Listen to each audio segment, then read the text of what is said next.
I'm still thinking about the eye of the needle, and that biblical verse I was reading in Luke was about the rich man giving up his belongings in order to gain everlasting life. So we just went through the eye of the needle, and I'm sitting here this morning assessing all the things that I have released in my life and how many times I've had to go through the process of releasing them, because occasionally I'll pick something back up and run with it again and get in denial about its influence on my existence. And I've said before recently again that our coping mechanisms are often things that cause us the most self-harm.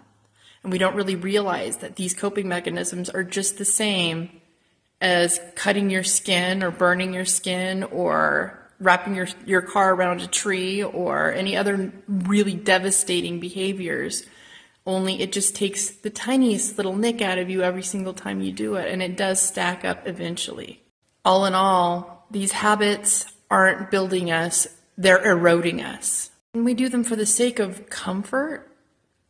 That being said, this is my 2-month not drinking anniversary. It sort of unwound its own self for the second time in my life. This is the second time I've quit. I started drinking when I was about 16 years old. And I quit drinking for the first time at 20 years old. I had drank a bottle of old granddad's whiskey by myself. My ex-husband went to bed, and I finished it. And then I guess I got in the bathtub and woke up inhaling water.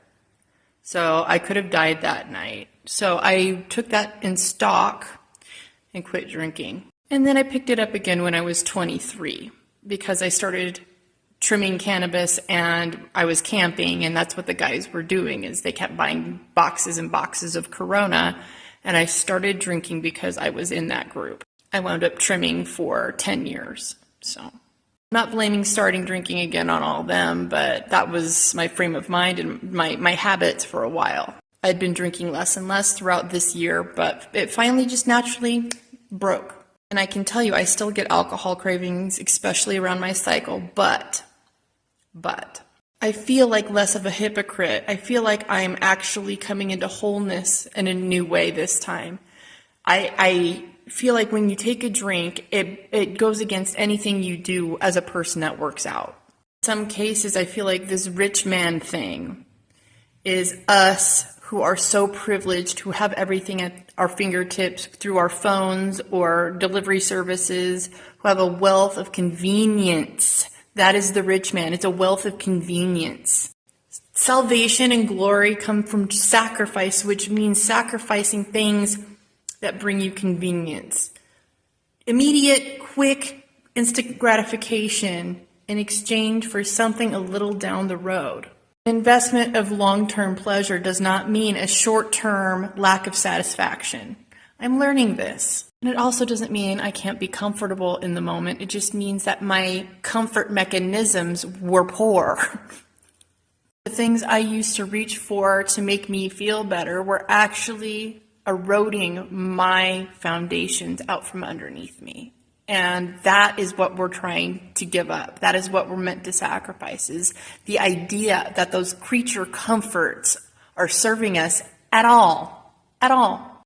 Creature comforts, getting rid of those does not mean that your life is going to be sucky or uncomfortable. It just means that you're stronger and more resilient. It's good to rage quit. It's good to rage quit. I'll say it over and over again. Quit that. It's good to let go. It's good to let fucking go. I love you guys. Exactly none of the Beatitudes are easy or convenient to do. Neither is unconditional love. Things aren't always meant to be easy. If they were always easy, we wouldn't want it. Love it or hate it, this existence is about contrast and accepting that contrast and somehow being like water in the middle of it, flowing back and forth. That's what this Pisces eclipse taught us. If you have water damage, you're going to get mold, you're going to get soft, spongy wood, a bad foundation. Plain and simple. It's Friday. It's the Goddess Day. How are you going to show yourself how much you love yourself? What are you going to let go of? Continue to unravel.